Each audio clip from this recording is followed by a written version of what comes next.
Market to Market, the weekly journal of rural America. Hello, I'm Mike Pearson. In 2016, farmers were facing the third year of declining profits. As a way to help unlock more export potential for U.S. producers, President Barack Obama signed the Trans-Pacific Partnership. The deal was designed to allow 12 countries that touch the Pacific Ocean to lower trade barriers. The pact, which shut out China, met with defeat as the Senate refused to bring the measure up for a vote. The U.S. Army Corps of Engineers temporarily halted construction of the controversial Dakota Access Pipeline project. The last mile of the oil pipeline was eventually connected in 2017. As the year rolled over, we were following the next phase of the 2015 nitrate pollution lawsuit between the Des Moines Waterworks and several Iowa agricultural drainage districts. The Iowa Supreme Court ruled the drainage districts had immunity from the charges under state law. A federal court threw out the case and ended DMWW's pursuit of a win. President Donald Trump slapped a 20% tariff on Canadian lumber. He was hoping the tactic would open the taps for U.S. dairy producers trying to do business with the nation's #2 trading partner. The trade skirmish eventually led to Trump abandoning the 24-year-old North American Free Trade Agreement and the start of negotiations on the United States-Mexico-Canada Agreement. The USMCA was eventually adopted and went into effect in the middle of 2020. Our coverage in 2018 began with an in-depth report on how the opioid epidemic had hit the entire U.S., including rural America. Market to Market. Delaney Howell became the first female host of the show. Hello, I'm Delaney Howell. It was also the year that President Trump began a trade war with China. The war escalated to the point where everything traded between the planet's #1 and #2 economies had a tariff on it. Soybean exports to China plummeted to nothing, and farmers were hit hard. The government stepped in and gave qualified producers a slice of a $23 billion pie in the form of 2 market facilitation payments. Negotiations eventually led to the 2020 Phase 1 trade agreement. Under the terms, China would increase imports of U.S. agricultural products to $40 billion over 2 years. The biotechnology giant Bayer was sued over the alleged connection between cancer and the use of its signature weed killer, Roundup. A jury awarded the plaintiff $289 million. Getting the 2018 Farm Bill over the finish line was in doubt. The measure was signed in the waning days of December, just before the federal government went into a partial shutdown. African swine fever was front of mind in 2019, so much so that the National Pork Producers Council canceled the World Pork Expo over concern international visitors might bring the deadly disease into the U.S.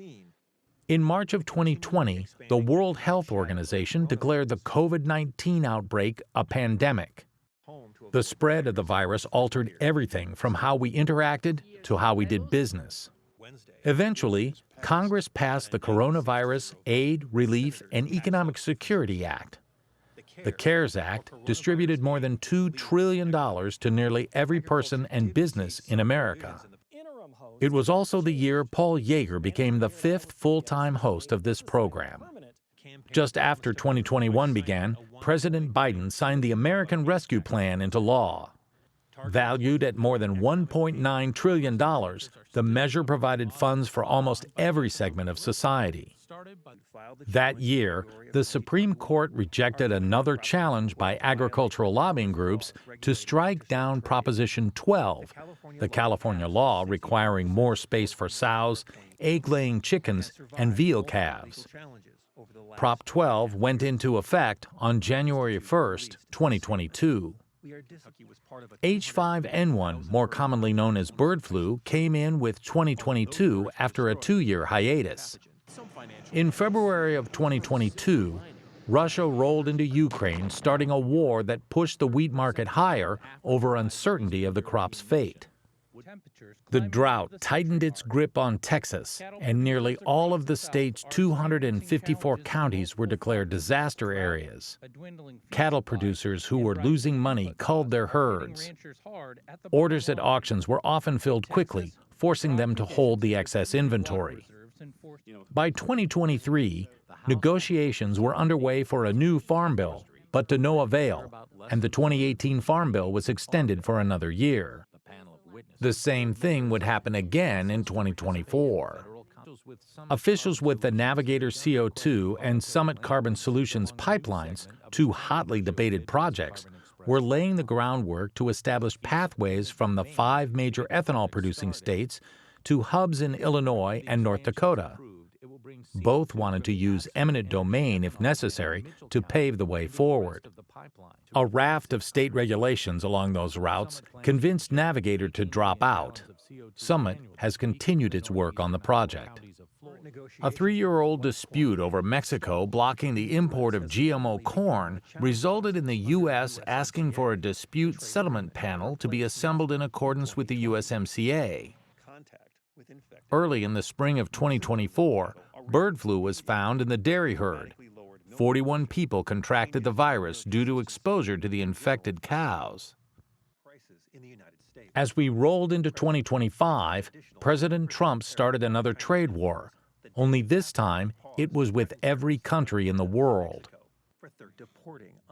Deportations of undocumented agricultural workers created a labor gap during harvest. Secretary of Agriculture Brooke Rollins, the second woman to head up the USDA, offered a way to fill that gap. There are 34 million able-bodied adults in our Medicaid program. There are plenty of workers in America. As our 50th season came to a close, we reported on a study placing increased nitrate levels in the drinking water supply of Iowa's capital city directly at agriculture's feet. When I sit there and I think about the legacy of this program, I just go, wow, look at what we have done as a group over the past 50 seasons. And we've all had, over time, the same ideas of walking the center, making sure that everybody gets both sides of the issue, and allowing the viewer to decide what comes next for them. And through it all, we talked prices, prices, and prices, with the likes of Ted Seifert, Christy Van Anchizeth, Ross Baldwin, and John Roach. For Market to Market, I'm David Miller.